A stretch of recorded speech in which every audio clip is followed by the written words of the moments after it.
It's Snowdom of the Day. I'm Stephanie from St. Paul Benson United Methodist Church here in Omaha, and this is today's Snowdome. You'll see it's a traditional snowdome shape with 3 legs, and you'll see inside the prophet Daniel. He's in a lion's den. It appears that he has tamed the lion at this point. He's petting the lion. We have a plaque in the front with his name on it, just in case people don't know what's going on.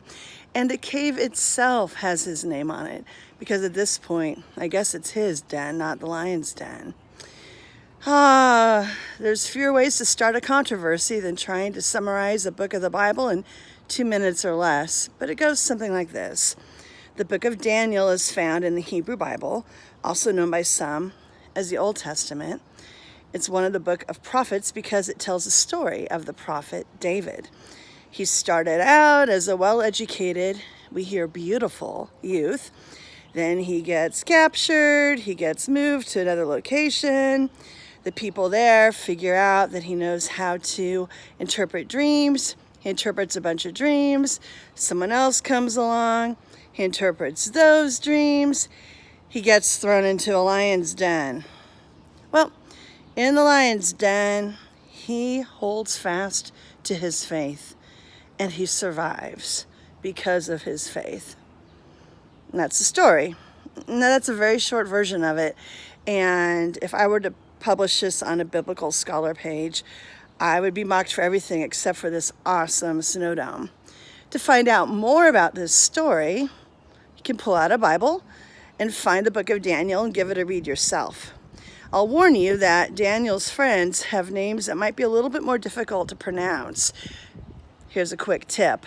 There's this really nice feature on Google where if you put in a Bible name or any other word, you can write in, how do I pronounce? Put in the word, click the button, and a nice disembodied voice will come on.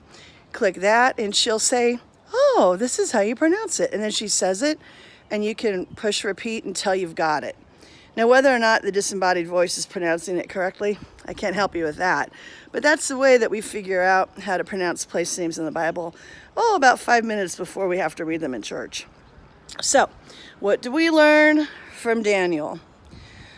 The book of the Bible itself was probably written to help people understand some of the history of the time, probably written to either defend or to critique some of the leaders of the time.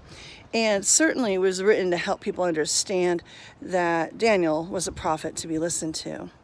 In the midst of that, some values that we can take home are the value of listening to the dreams and learning to interpret them, the value of listening for the intuitive wisdom in the community around us, and learning to trust our own intuition.